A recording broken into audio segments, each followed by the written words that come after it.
Էլ-Ռումի գործընկերն է Միլի Մարեցի խանութ սրահը։ Ողջույն սիրելի հետևորդներ, դուք Էլ-Ռումում եք։ Տարին սկսելու համար շատ կարևոր է կարողանալ պլանավորել, ծրագրել, նշել ու նախանշել ամենակարևորը, ինչի վրա պետք է ուշադրություն դարձնել։ Մենք միշտ կազմում ենք ծրագրեր, որոշում ենք ինչ-որ մեծ գաղափարների ետևից գնալ, բայց ամենակարևոր քայլը միշտ թողնում ենք ամենավերջում։ Այսօր տարվա հենց սկզբին ես կարծում եմ, որ մենք հրաշալի հնարավորություն ունենք ձեզ հետ միասին իսկապես սկսել ամենակարևորից։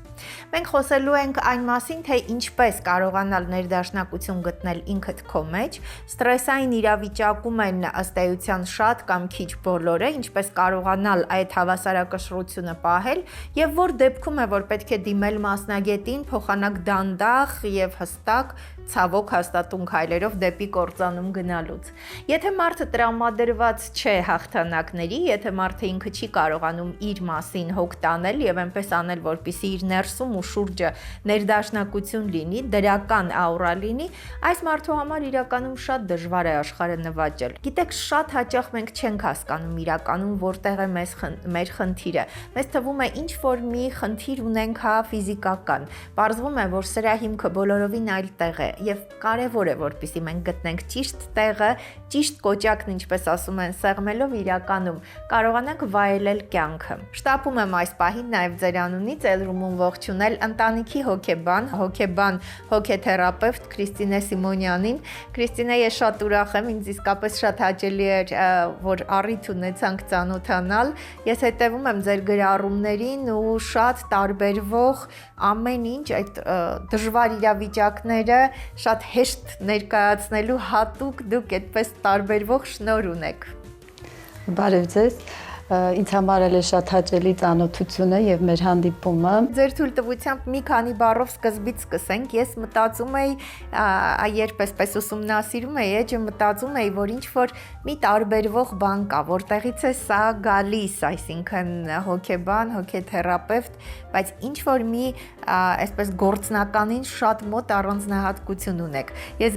հասկացա, որ դա ձեր առաջին մասնագիտությունից է։ Դուք ըստ էության ձեր առաջին մասնագիտությամբ կենսաբան էկոլոգ եք։ Այո, կենսաբանական գիտելիքները ինձ մեծ հնարավորություն են տվել ճանաչելու ընդհանրապես շրջակա աշխարհը, բնությունը, բնության մեջ գործող օրենքները եւ ներդաշնակվել դրանց հետ։ Մարդը հանգիստ եւ առողջ եւ ներդաշնակ է լինում, երբ որ հասկանում է այդ օրենքների շարժումը եւ փորձում է ոչ թե պայքարել դրանց դեմ, այլ ուղղակի ներդաշնակվել, հասկանալով այդ ամեն ինչը։ Ինձ շատ է օգնել կենսաբանական գիտությունը, ես շատ եմ սիրում իմ առաջին մասնագիտությունը, բնականաբար նաև աշխատում եմ այդ մասնագիտությամբ, բայց կյանքի անկումային փուլերի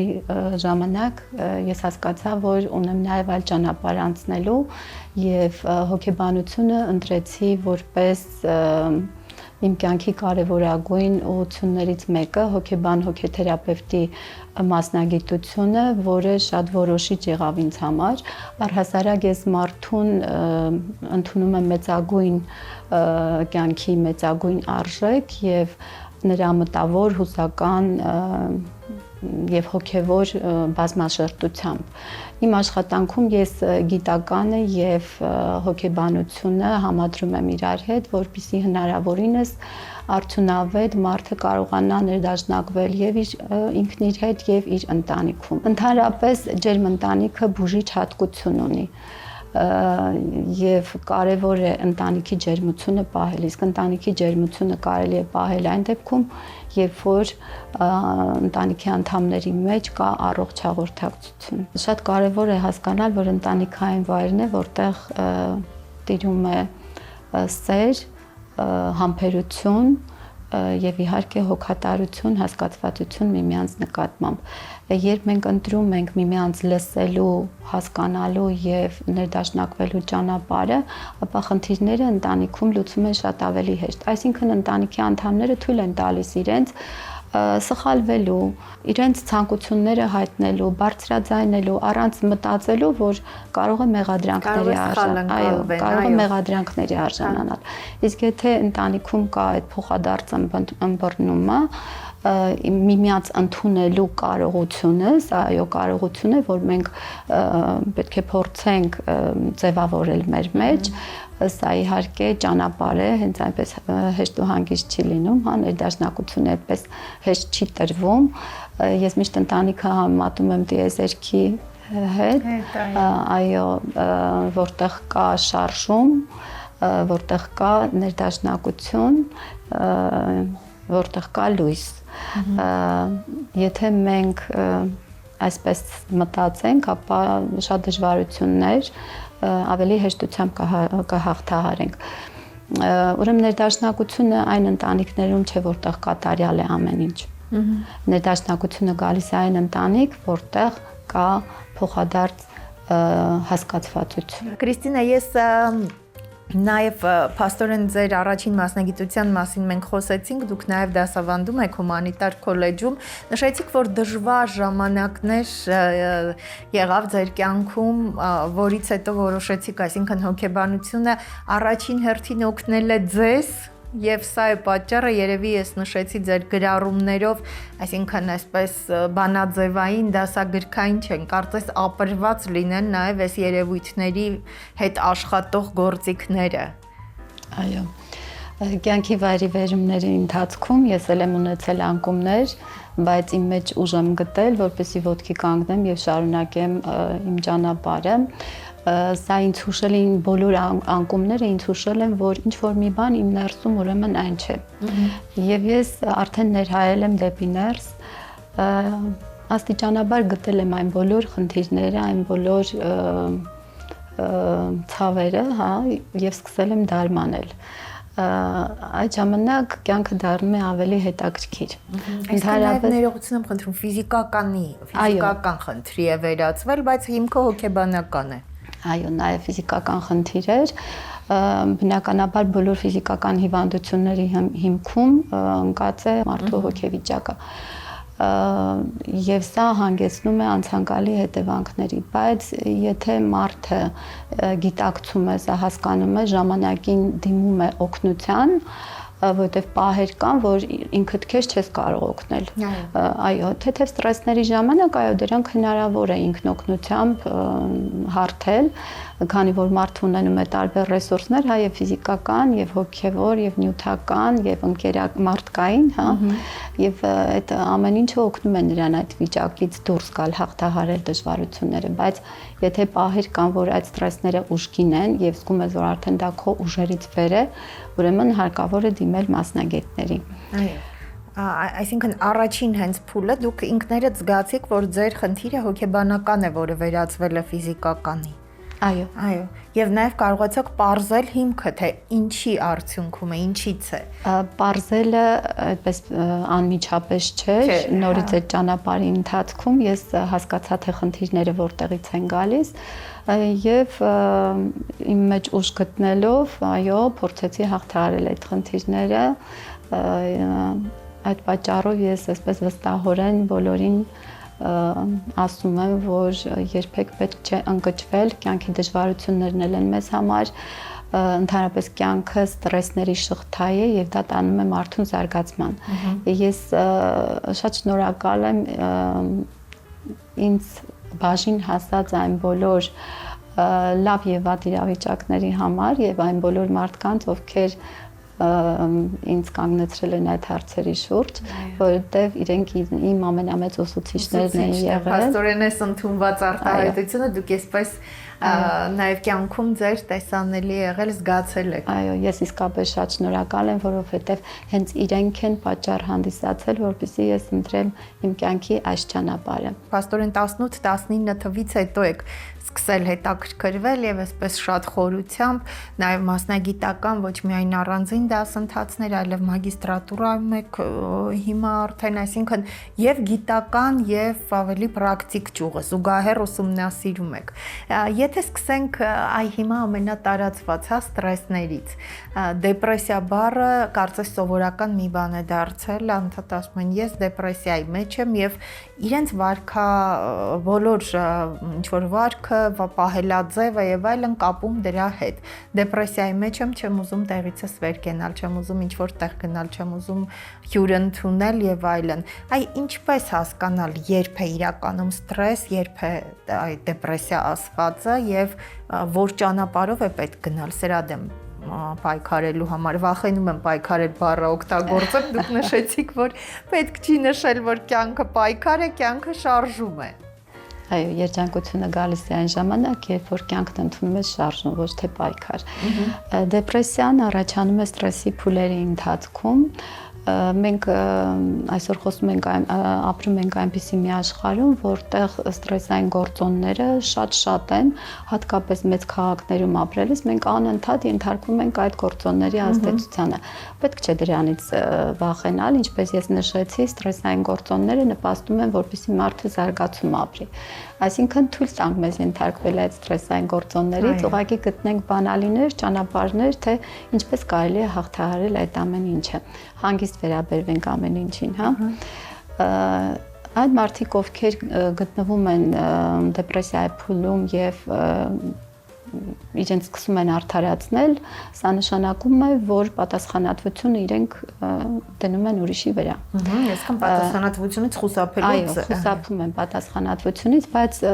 պետք չէ մեղադրել այս մարդկանց, որովհետև ուրեմն նրանց կյանքում այնպիսի մի վիճակ է, որ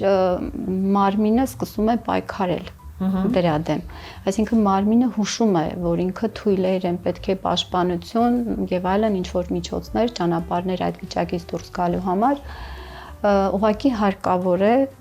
այն մարդիկ, ովքեր գտնվում են այդ հոգեվիճակում, իմանան, որ իրենց ներքին ուժը կօգնի, որ հաղթահարեն այդ ամենը։ Ուղղակի յուրաքանչյուր մարդ թող իր կյանքի պատասխանատվությունը վերցնի իր վրա, առանց դիմացին մեղադրելու, որովհետև մենք ենք մեր կյանքի ճարտարապետը։ Այսինքն ստրեսի ինչ որ փուլ կա, որ հոգեկանը արդեն վերաձևում է, հա, ինչ որ ձևով դառնում է ֆիզիկական։ Այս դեպքում մեզ թվում է, որ մենք ֆիզիկական այդ խնդիրը ունենք։ Թվում է, թե ստրեսի մասին ամեն ինչ խոսվել է, ամեն ինչ քննարկվել է, բայց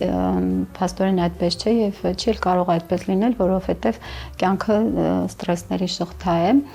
Եվ զրույցներից, քննարկումներից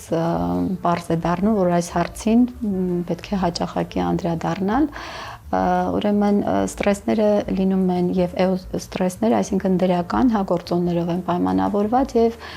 դիստրեսներ բացասական գործոններով պայմանավորված։ Նախ պիտի հասկանանք, որ երկու դեպքում էլ մեր օրգանիզմում կատարվում են ֆիզիոլոգիական process-ները, այո, եւ հուզականությունը նույն ձևով փոփոխության է ենթարկվում։ Ուրեմն ստրեսի առաջին փուլը դա լարվածության փուլն է, երբ օրգանիզմը ուժերը մոբիլիզացնում է, որպեսզի կարողանա պայքարել արտաքին եւ ներքին գործոնների դեմ, որոնք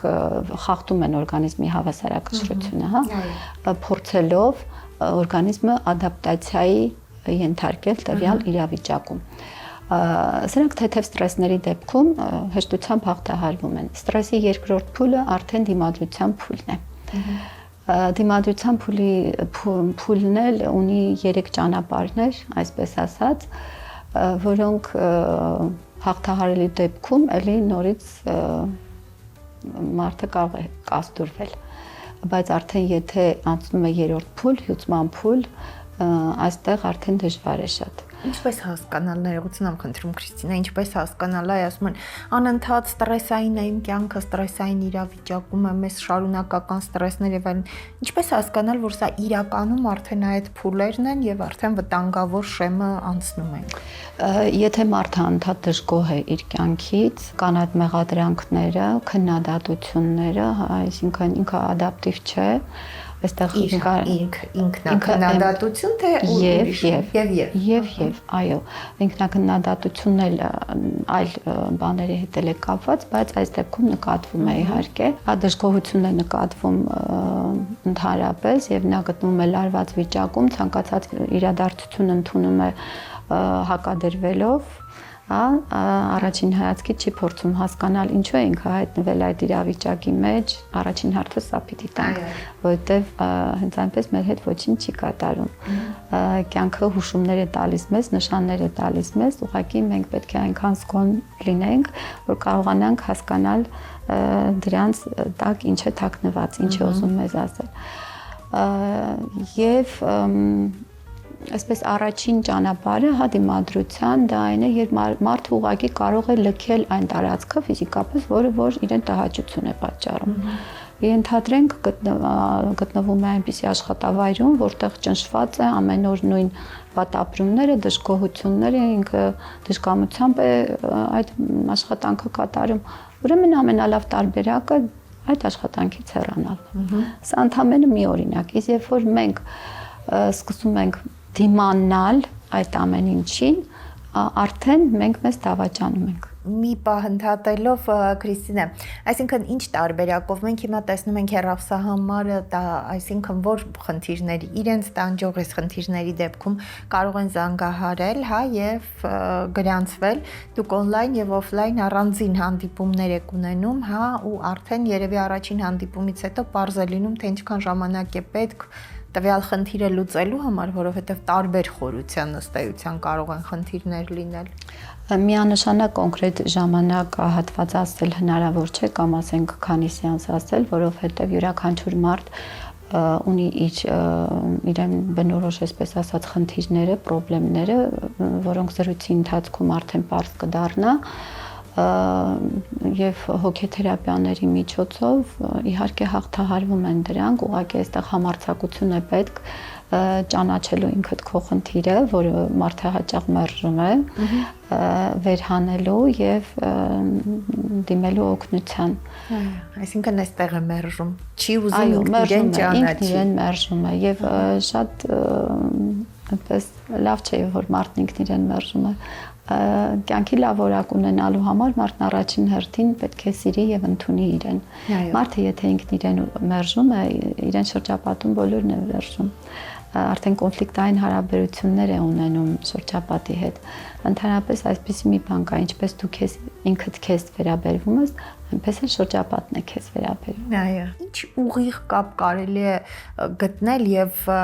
կարելի է այսպես արդյոք նշել որոշակի խնդիրներ առողջական, որոնց հիմքը հենց հոգեբանականն է, չլուծված հոգեբանական խնդիրը։ Գրեթե բոլոր ֆիզիկական հիվանդությունները վկայում են, որ մարդու հոգեվիճակը մի քիչ խաթարված։ Այո, տևական ժամանակ, չէ, արդեն նոր առողջության։ Ուրեմն ստրեսները կարող են լինել շատ ուժգին եւ կարող են լինել այդպես թույլ տանելի ստրեսներ, թվացial տանելի, հա,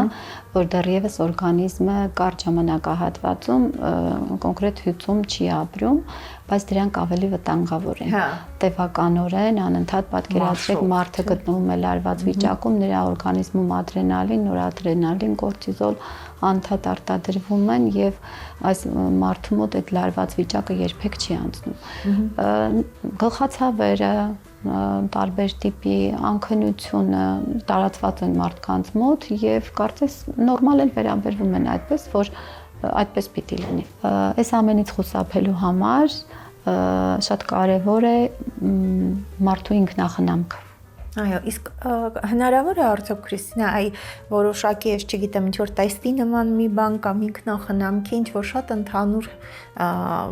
թեկուզ խորհուրդներ, որպեսզի մարդը ինքը կարողանա հասկանալ, ուղղակի փոքր տրամադրության ինչ որ անկում է կամ ինչ պիտի անի,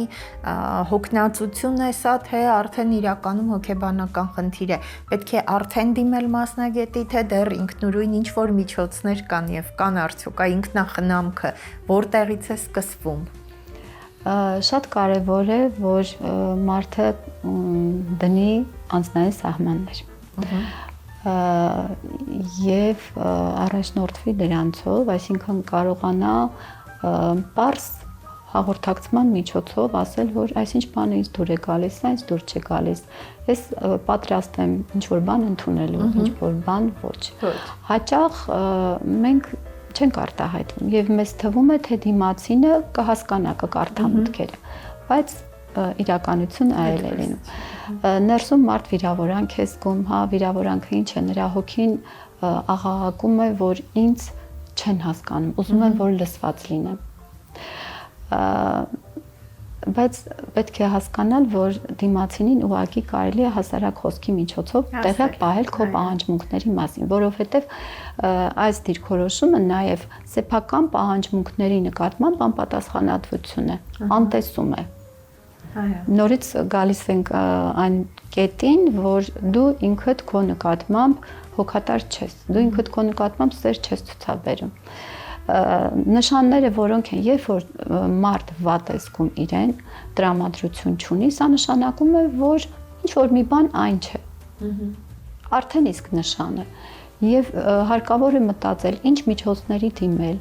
ինչպես անել, որ կյանքի որակը փոխվի։ Դա կախված է միայն մեզնից։ Սիրելի հետևորդներ, ըստ էության այս հեռախոսահամարով դուք կարող եք զանգահարել այս պահից սկսած, մենք կօգտվենք այդ առիթից, որ Կրիստինա Սիմոնյանը այստեղ է եւ խոսենք մորդերի մասին, հա, ինչպես անել, որպեսզի լրիվ չսպառվի մայրը։ Այո։ Մորդերը միշտ կարևորել ենք եւ կարևոր է, քանի որ ընտանիքի հենասյունն է եւ բոլորը նայում են մայրիկի տրամադրությանը։ Այս պատճառով շատ կարևոր է, որ մայրը հենց ինքն իրեն ուշադրություն դարձնի, իր ինքնախնամքով զբաղվի։ Հայ մայրը սովորաբար երեխաներին է ավելի շատ ուշադրություն դարձնում, ընտանիքի բոլոր անդամներին, բայց մոռանում է իրեն։ Իսկ այս դեպքում իր առողջությունն է խաթարվում։ Սա նվիրում չէ։ Եվ հակառակը, երբ ասում են, որ պետք է ինքը իրենով զբաղվի, իր պահանջմունքները բավարարի առաջին հերթին, որպեսզի կարողանա մյուսների նկատմամբ ավելի լավ ու արդյունավետ խնամք տանել։ Եթե մայրը մի քիչ անդրամադիր է կամ հիվանդ է, ընտանիքում բոլորը տրամադրություն չունեն։ Չէ՞, բոլորը նայում են, այո, մոր վիճակին, այս դեպքում ուրեմն նշենք պարտադիր, որ մայրական պատասխանատվությունը շատ մեծ է հենց ինքը իր նկատմամբ վերաբերմունքի ձևավորման հարցում։ Մյուս կողմից այ ընտանեկան, դուք նշեցիք, որ ընտանիքի հոգեբանությունը ընտանիքը պետք է դիմի, բայց շատ դեպքերում զույգերի փոխհարաբերության մեջ երբ զգում են, որ ինչ-որ բան այն չի խախտվում են, ըստ էության դժվար է գալ այն կետին, երբ եւ կինը եւ տղամարդը որոշում ընդունեն, համաձայն լինեն, որ իրենց անհրաժեշտ է մասնագիտական խորհրդատվություն։ Ինձ թվում է այստեղ պետք է գշարքի նժարին դնեն այն հարցերը, թե ուզում են փրկել իրենց ընտանիքը, թե պատրաստ են ինչ-որ կոմպլեքսների պատճառով քայքայել ընտանիքը։ Շատ կարևոր է զույգային հարաբերությունը, ընտանիքը ամուր է, երբ որ զույգերի միջև հասկացվածություն կա, որովհետև կինը տղամարդու վերաբերմունքի արտացոլանքն է։ Հյութված, անտեսված, վիրավորված կինը, կնոջ հոգին թոշնում է, թառամում է, այդպես թոշնած ծաղիկի է նման։ Ինքնաբավ կինը, ով միշտ կենսուրախ է, գոհունակ է, առատաձեռն է, գեղեցիկ է, հուշում է, որ իր կողքին կա տղամարդ, որը կարողանում է ապահովել նրա անվտանգությունը։ Այո։ Իսկ այն կինը, ով լուռ է, հոգնած է, փշոտ է, հուշում է, որ իր կողքին այնպիսի տղամարդ է, ով չի կարողանում այդ ապահովությունը, անվտանգությունը ապահովել եւ նա կարծես արդեն մրսած է, վաղուց մրսած է։ Այո, բայց պետք չէ մեղադրել դրա համար կնոջը, ուղղակի այստեղ հույզերը կարծես արդեն չեն հոսում, հա, այդպես կուտակվում են, վերենացվում վիրավորանքի, իսկ վիրավորանքը այդպես կարճ ժամանակահատվածում չի առաջանում, դա երկարատև պրոցեսի ընթացքում կուտակված խնդիրների ցավերի այսպես կույտ է, որ արտահայտվում է եւ հարկավոր է լուծում տալ այս հարցին։ Պետք չէ վիրավորվել առհասարակ։ Պետք է կարողանալ չվիրավորվել։ Վիրավորվել նշանակում է, որ դու ասում ես ես ունեմ ցածր ինքնագնահատական։ Ես չեմ կարողանում ինքնուրույն որոշումներ կատարել։ Ես չեմ կարողանում պատասխանատվություն վերցնել ինքս իմ կյանքի համար։ Սա է նշանակում եւ սկսում ենք նորից մեղադրել, հա, վիրավորանքի արդյունքում սկսում ենք մեղադրել։ Իսկ երբ սկսում ենք կարևորել մեզ, արժևորել, մեր ուժերը ռացիոնալ գնահատել, արդեն այլ քայլեր ենք անում, համարձակ քայլեր ենք անում։ Հասկանում ենք արագ կողմնորոշվելու, որոշումներ կայացնելու։ Այս հեռախոսահամարը սիրելի հետևորդներ, կարծում եմ, որ հենց այս ամենագլխավոր հարցում ոչ թե ինչ որ մի իրավիճակ պետք է ներկայացնել եւս իրավիճակի հետ կապված լուծումներ ակնկալել մասնագետից, հոգեբան, հոգեթերապևտից, այլ հենց այս գործիքները, այսինքն ավելի ուժեղ լինելու, ինքդ քեզ գնահատելու, արժևորելու, այս գործիքները ըստ էության Քրիստինե կարող են Սա երևի բոլորին է պետք, ես չգիտեմ, հիմական այդպիսի մարդիկ, որոնք այնքան հոգեբանորեն, այնքան կայուն վիճակում են, որ այս գործիքներից որևէ մեկի անհրաժեշտությունը չունենան։ Կայունություն ասվածը հարաբերական է, բայց կան համեմատաբար ադապտիվ, հա, մարդիկ եւ կան շատ խոցելիները, երբ մարդը դառնում է գիտակից, նա նաև ադապտիվ է լինում։ Սոցիումում կարողանում է հեշտությամբ հարաբերություններ կառուցել, կոնֆլիկտներից խուսափելով։ Հակառակ դեպքում ավելի դժվար է ապրելը։ Այո, սա հեշտ ապրելու բանալին է ըստ էության տալիս Քրիստինե Սիմոնյանը։ Ընդհանրապես հոգեթերապիան ճանապարհ է դեպի անտառապանք իրականություն։ Հրաշալի է։ Այո։ Իրականություն առանց տառապանքների։ Իսկ անտառապանք իրականությունը մարդու հոգում ստեղծում է դրական հույզեր, ուրախության ձևով է արտահայտվում, իսկ ուրախությունը հոգու բնական վիճակն է։ Ձգտենք բոլորս այդ հոգու բնական վիճակին։ Այո, փաստորեն բնական վիճակը ուրախությունն է։ Մենք այս տարիների ընթացքում կարծես այնքան ենք հեռացել, մոռացել ենք կամ այսպես զարմանքով ենք լսում արտահայտությունը, որ հոգու համար բնական վիճակը ուրախությունն է։ Ընդհանրապես մարդը կյանքին նայում է ելնելով իր ներքին պատկերից։ Իսկ այդ ներքին պատկերները ձևավորվում են նրա աշխարհայացքից։ Աշխարհայացքը մեր մեջ ձևավորվում է սոցիումում, առաջին օղակը ընտանիքն է բնականաբար, հետո նոր արդեն շարունակաբար։ Բայց այդ մարդը արդեն հասուն է լինում եւ ընտրում է գիտակից ապրելու ճանապարհը, նա հասկանում է, որ կարող է այդ աշխարհ ընկալումը փոխել, վերաբերմունքը փոխել, հա, ցանկացած իրականության նկատմամբ։ Եվ այս դեպքում ավելի հեշտ է լինում ապրելը։ Այս դեպքում ինչ որ կարծրատիպային չգրված օրենքներից հրաժարվել, սա տանում է դեպի կյանքի որակի բարձրացման։ Այո, եթե կարճ ձևակերպենք։ Այս հեռախոսահամարով զանգահարելով սիրելի հետևորդներ, դուք կկարողանաք իրականում օֆլայն կամ օնլայն հանդիպումների միջոցով գալ ամենակարևոր կետին, շատ լավ ասած, անտառապանք կյանքի որակի բարձրացմանը։ Գիտեք, մենք շատ հաճախ ուզում ենք, որպեսզի աշխարհում ամեն ինչ լինի հենց այնպես, ինչպես մենք ենք երազել, եւ մեր սեփական սկսած նյութական ապահովությունից մնացած բոլոր խնդիրները մեր ընտանիքի հարազատների հետ կապված դասավորվեն այնպես, ինչպես մեր երազանքներում է, եւ տպավորություն է, որ այդ դեպքում երջանիկ կլինես, այնինչ փաստորեն հոգու բնական վիճակն ուրախությունն է, պիտի երջանիկ լինես, որպեսզի նաև այս բոլոր խնդիրները, այսինքն դրականը ձգես, չէ՞, Քրիստինե, սա էլ կա փոխազդեցության օրենքը։ Երբեք պետք չէ ոչ մի բանի համար ափսոսալ։ Ուղղակի ընդունենք իրականությունը եւ հասկանանք, որ անցյալում եթե դա մեզ չի տրվել, ուրեմն պետք չէ, մենք պատրաստ չենք եղել դրան։ Ամեն ինչ գալիս է այն ժամանակ, երբ դու պատրաստ ես լինում։ Ափսոսալու վրա ավելորդ էներգիա պետք չի ծախսել։ Փորձենք ապրել այսօր, հիմա, այստեղ, կառուցենք մեր մտքերով ապագան եւ անպայման քայլեր կատարենք դրա համար, որովհետեւ կյանքը, ինչպես նշեցինք, շարժում է, նպատակին հասնելու համար անպայման քայլեր կատարել անհրաժեշտություն։ Այո։ պետք չի անընդհատ պայքարել, բայց պետք է անընդհատ շարժվել։ Շնորհակալ եմ շատ Քրիստինե, շատ հաճելի էր ինձ։ Ես իրականում մի քիչ երևի այսպես ճիշտ չի հնչում, բայց որովհետև դժվարությունների արդյունքում եք այս մասնագիտությունը ձերը դարձրել, բայց իրականում սա շատ ձերն է։ Նկատելի է, որ եւ շատ սիրում եք եւ շատ խորությամբ ուսումնասիրում գործնական ու նաեւ գիտական հատվածը։ Ես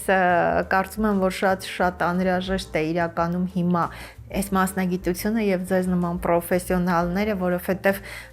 օթում կարծես այդ ստրեսային իրավիճակը նկատելի է, հա, կարծես այսպես մենք շնչելով օթի միջոցով ենք զգում, այնպես որ կարեւոր է, որպեսզի մարդիկ իրականում գան, իրենց ճանաչեն ու հասկանան, որ աշխարհը պետք է փոխել, պետք է սկսել հենց իրենցից։ Հաճելի էր ինձ շատ։ Սիրով։ Տարվա սկզբին, որպես կանոն, մենք ինչ-որ բան ծրագրում ենք։ Եկեք այս տարին մի քիչ ուրիշ կերպ սկսենք։ Հասկանանք, որ պետք է սկսենք մեզ ճանաչելուց, մեր խնդիրները, ներսում եղած խնդիրները լուծելուց։ Մենք անընդհատ կարող ենք ասել, ես այսպես եմ, անտրամադիր եմ, որովհետև նյարդային եմ, որովհետևների փոխարեն կարելի է ընդհանրապես այս հեռախոսահամարով զանգել, հասկանալ ինչն է խնդիրը եւ սկսել դրանք լուծել։ Ամենահարմար ժամանակն է, որպեսզի եթե խնդիրները փոքր են, այս պահից սկսել լուծել ու գարնանը արդեն կարողանալ իրականում վայելել կյանքը։ Նույնիսկ եթե խնդիրները փոքր չեն, հա, մի քիչ ավելի մեծ են, միևնույնն է, միշտ ճիշտ ժամանակն է ինչ որ բան սկսելու, որովհետև դա նպաստելու է մեր կյանքի որակի փոփոխման։ Այս պահին ես ուզում եմ ձեզ հրաժեշտ տալ, մեկ անգամ եւս հիշեցնեմ, որ այս հեռախոսահամարով կարող եք զանգահարել հոգեբան, հոգեթերապևտ, պրոֆեսիոնալ օնլայն եւ օֆլայն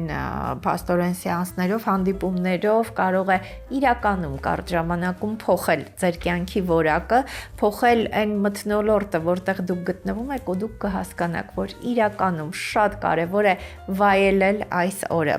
Ես այս պահին ձեզ ուզում եմ հրաժեշտ տալ եւ ուզում եմ, որպեսզի 26-ի բոլոր օրերի մեջ գույներն ու արևը կարողանանք տեսնել։ Շնորհակալ եմ, որ հետևում եք մեզ։